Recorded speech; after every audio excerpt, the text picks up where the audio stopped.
ጤና ይስጥልኝ ክቡራትና ክቡራን፣ ይህንን የምታዳምጡት ወገኖች በሙሉ የክብርት እናታችን የወይዘሮ ምትኩ ናታን የ7ኛ ዓመታቸው መታሰቢያ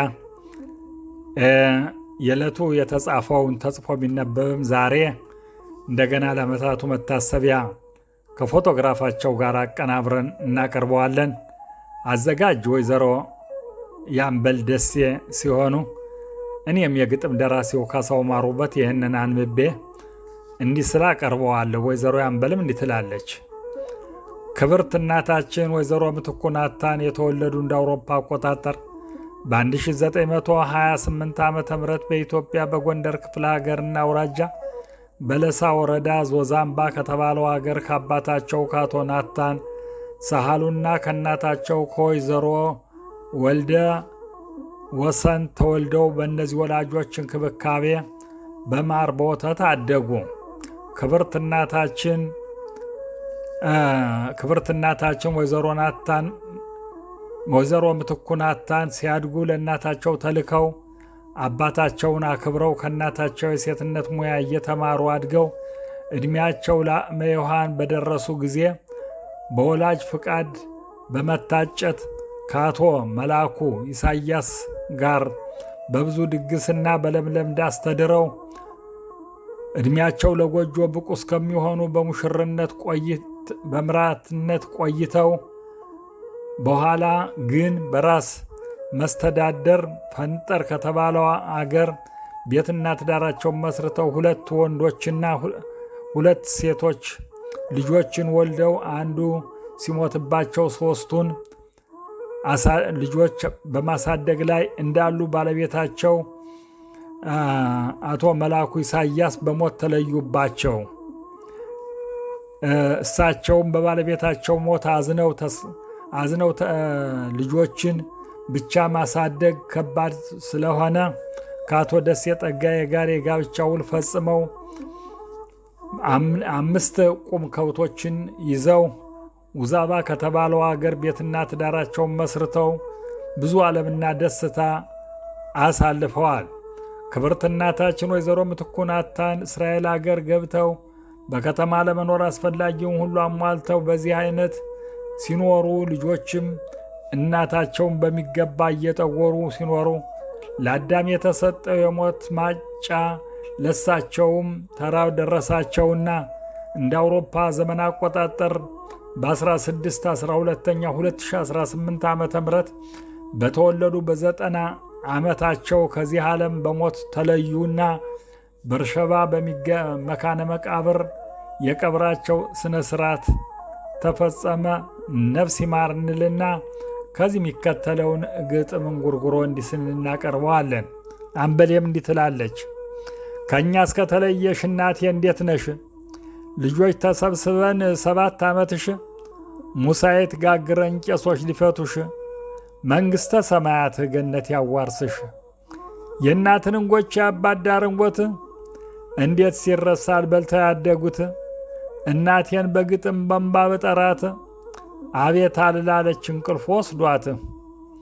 ዛሬም በዓመታትሽ በቀብርሽ ደርሰን ከቀብርሽ በላይ ችቦ አበባ ኖረን ያደስ የጠጋየን አባታችን አብረን ሙሳዬት አቅርበን መባውን አስምረን።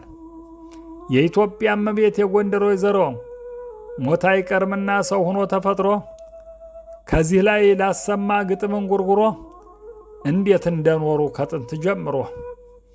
ከጥንት ጀምሮ እንዴት እንደነበር ስሟ እየተጠራ ታሪኳ ሲነገር ከሜት ምትኩ ቤት እና ከነደሴ መንደር ከዚያ ሰፊ አዳራሽ ሲጠመቅ ሲጋገር ሙክቱ ሲታረር ዝክሩ ሲዘከር እንጀራው በሞሰብ ሞልቶ ሲደረደር ትልልቁ በላይ ተቀምጦ ከወንበር በአዝማሪ ሲገጠም በቅኔ ሲነገር ያሳለፉት ዓለም እንዲህ ብለው ነበር።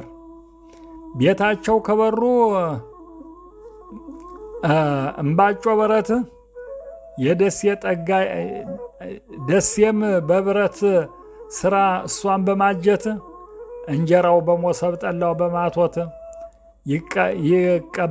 ይቀዳ ነበረ እንደ ውሃ ወተት። ነጭ ጤፍ እንጀራ የቅቤ ፍትፍት ሲበላ ነበረ ከደሴና ከምትኩ ቤት። ሽርፋው አባይ ጣና የማይጎልበት ወራት ሲፈራረቅ በጋና ክረምት። ተረት ይመስለናል ሁሉ ሲወጋ የእህሉ ሀብትና የጊደሩ መንጋ። በጋሰስ ተጭኖ ሌት ተቀን ሲንጋጋ በበሬው የሚታረስ ሙክቱ ለስጋ። ነጭ ጤፍ ተዋልካው ዱራኛ ከደጋ ሸርፋው አይጎልበት ክረምትና በጋ። የእጅ ጥበብ ሥራው ከገበሬው ዋጋ ይመጣል ተጭኖ አይሄድም ፍለጋ። ያን ሁሉ አሳልፈው ባህር ሲሻገሩ ሳይደፈር አጥሩ ሳይዘጋ በሩ በሃይማኖታቸው እንደተከበሩ ገቡ ኢየሩሳሌም ከቅድስት አገሩ። በደስታ የኖሩት በዕድሜ የገፉት ያ ደሴ ጠጋዬ በሞት ሲቀድማት አገኘሁ በኋላ አያሌ ፊትፍት ሐዘን ገጠማቸው ደግሞ የሃቲት። አልቻላት ብሎ መርዶና ናፍቆት አገኘው ሲሞት ቁማው ሳይቀብሩት።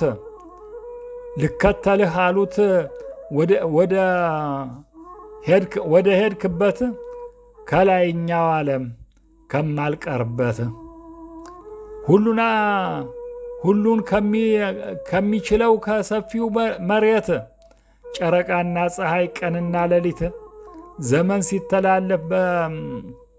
ዘመን ሲለዋወጥ በ7 ዓመት አንቺ አልተነሳሽም ከተኛሽበት። ማፍቀርሽን ስለማውቅ አንቺ ልጆችን ትመጫለሽ እያልን እያየን በሩን ለካስ ቁርጥ ሆኗል መለየታችን።